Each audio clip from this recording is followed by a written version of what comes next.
Bonjour à toutes et à tous, j'espère que vous allez bien. Pour celui ou ceux qui me découvrent pour la première fois, je m'appelle Thierry. Sur la vidéo d'aujourd'hui, je vais partager sur le thème l'industrie des semences en Afrique, un business ultra lucratif. Donc restez jusqu'au bout de la vidéo, afin que je puisse partager avec vous sur le thème de ce business-là. Sur la chaîne, je parle d'entrepreneuriat d'investissement en Afrique, car je reste persuadé que c'est en entreprenant en investissant qu'on pourra développer notre continent. C'est en investissant massivement sur le plan économique que le continent pourra se développer. Si j'ai créé la chaîne, c'est afin de valoriser et de vulgariser les produits du terroir africain. Le but de la chaîne est ici de vous partager mes astuces et techniques business, de vous partager mon mindset, afin de vous aider dans vos réalisations ou sur vos futures réalisations. C'est des thématiques comme ça qui vous parlent. N'hésitez pas à vous abonner en appuyant sur le petit bouton rouge, en validant la cloche, afin de ne pas manquer plusieurs vidéos business que je diffuse sur la chaîne. Donc, comme je l'ai dit, le thème d'aujourd'hui, c'est l'industrie des semences. Voilà une industrie où je ne sais pas si beaucoup d'entre vous vous rendez compte, mais on a dit, celui qui contrôle l'alimentation contrôle le monde. Et aujourd'hui, nous avons comme ça 2 ou 3 grands groupes qui détiennent les graines de toute la planète Terre. Et pour moi, ça, c'est une aberration. Et c'est un business sur lequel nous, les Africains, nous ne sommes pas. Nous sommes en train de perdre comme ça, c'est-à-dire que tout doucement, si ce n'est pas déjà fait, nos semences paysannes.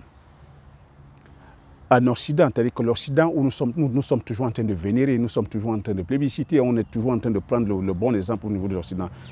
Laissez-moi vous dire, sur le plan agricole, les Occidentaux ou les paysans ou les agriculteurs occidentaux sont en train de payer un prix fort sur le plan des semences.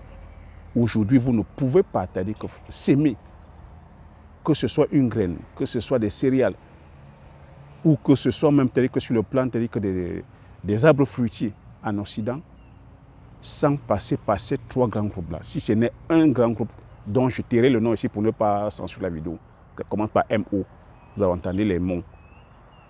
Ils ont breveté tous les graines. Vous voyez qu'aujourd'hui, si vous voulez semer du maïs, ou vous voulez être dans le maraîcher, vous êtes obligé de passer par ces groupes-là. Et nous, aujourd'hui en Afrique, pourquoi je dis qu'on devrait se lancer, c'est un business qui devrait intéresser les Africains.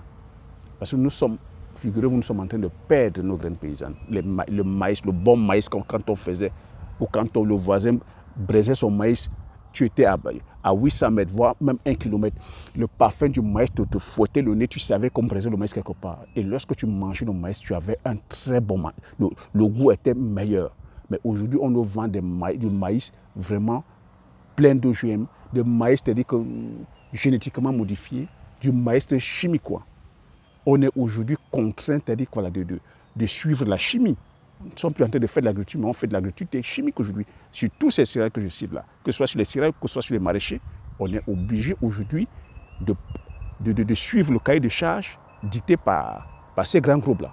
Donc celui ou celle qui va se lancer, comme je dis, sur le plan des semences en Afrique, et cette fois-ci, en respectant notre cahier de charge, en respectant nos différentes semences paysannes, sans dénaturer nos semences paysannes, venir juste améliorer le rendement, sans modification. Moi, je plaide ici pour qu'on maintienne nos cultures, nos semences paysannes, les semences du terroir, parce que c'est ça qui apporte le goût, qu'on ne vienne pas nous modifier. Et se dit aussi que la culture se fait selon le terroir. Donc celui ou celle qui va se lancer dans ce business des semences, voilà un business qui vaut des milliards de dollars, qui vaut des milliards d'euros. Donc c'est un business comme ça où celui ou celle qui va se lancer, je dis, au niveau de l'Afrique, prendre ce courage-là. Il ne faudra pas me dire que ça demande énormément de technologie. Nous avons des ingénieurs qui sont là, nous avons des scientifiques qui sont là. J'ai dit le but ici, ce n'est pas de venir modifier nos semences, c'est juste d'apporter un plus au niveau du rendement. Vous vous rendez compte aujourd'hui que les personnes qui se lancent dans les céréales, c'est bien, tu vas dire je vais aller me lancer dans les céréales, le maïs, le soja, que sais-je encore, même dans les cultures maraîchères, nous sommes aujourd'hui prisonniers ou prisonnières de ces grands groupes-là. Et des fois, on nous vend même des semences frelatées. Parce qu'aujourd'hui, quand tu vas sur le marché, il y a tellement énormément de semenciers que tu ne sais même pas, tu ne sais même pas c'est quoi le vrai, c'est quoi le faux. C'est quand tu vas planter, tu vas mettre dans ton sol que tu te rends compte qu'on t'a vendu des semences frelatées, des semences de mauvaise qualité. Et des fois, c'est des semences qui ne tiennent pas compte de notre terroir. Parce que quand ils font, ils sortent leurs semences, ils font leur étude de sol. Ils vont analyser leur sol selon, c'est-à-dire que les nutriments, c'est-à-dire que dans leur sol, ils adaptent les céréales.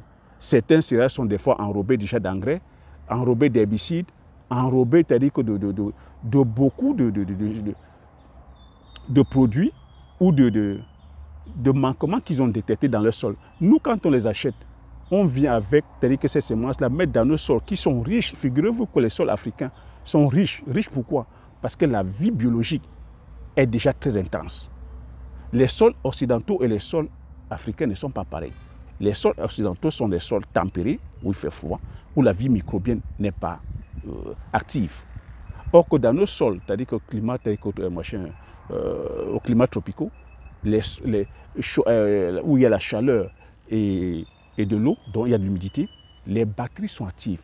Donc ce n'est pas la peine d'aller chercher ces semences déjà enrobées d'herbicides, d'engrais, de machins. Quand on les ramène dans nos sols, c'est pour tuer la vie microbienne de nos sols. Donc ça voudrait aussi dire qu'on devrait intégrer les microbiologistes, on devrait aussi intégrer les sémenciers, que tous ces ingénieurs. C'est un truc, on devrait aussi faire l'analyse. Celui qui va se lancer dedans doit faire l'analyse de nos sols. Ah oui, c'est un business à des milliards, donc ça demande aussi qu'on ait fait la topographie de nos différents sols, d'analyser, de voir les différents manquements, c'est-à-dire que qu'est-ce qui manque, c'est quoi, c'est l'azote, on sait qu'on a de l'azote dans l'air, hein, c'est quoi, les différents oligo-éléments, si ça manque. Par rapport à ça, on fait aussi, c'est-à-dire que nos semences, c'est-à-dire sans modifier la nature des semences, juste en apportant un peu de rendement.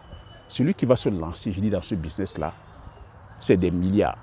Imaginez aujourd'hui les deux grands groupes que j'ai cités, que je ne vais pas nommer. Vous voyez des milliards que ça brasse. Aujourd'hui, ce sont eux qui font les beaux temps, même dans nos différents gouvernements. On ne peut pas sortir une loi aujourd'hui pour les contrecarrer.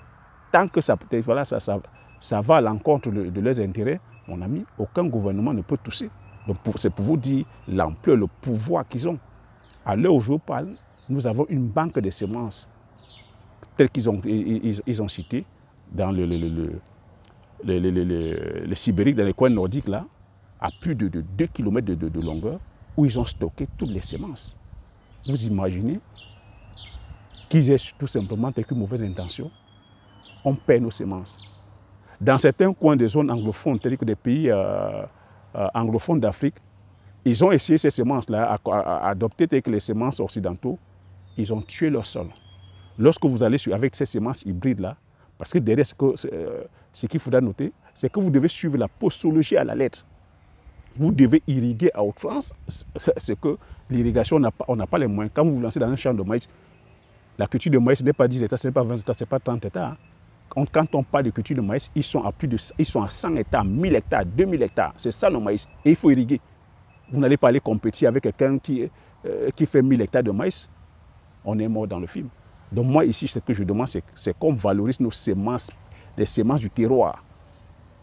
Ce n'est pas la peine d'aller compétir avec des Occidentaux sur le maïs, le blé, le soja. Ils le font déjà très bien. Mais valorisons nos semences telles que le macabo, telles que l'igname, telles que le manioc, telles que le sorgho, telles que le mil. Hein. Tous nos produits du terroir, là, tels que nous devons les valoriser et compétir maintenant cette fois-ci avec eux. On ne peut pas compétir sur les produits qu'ils ont déjà. Ils ont déjà l'avance sur plusieurs années sur nous. Donc, c'est ce que j'avais à partager sur cette vidéo. J'ai dit, celui ou ceux qui se lancent dans l'industrie, c'est-à-dire que des semences, a un boulevard comme ça devant lui, a des milliards comme ça devant lui ou devant elle. Donc, j'espère que vous avez aimé cette vidéo. J'espère que vous avez appris quelque chose sur cette vidéo.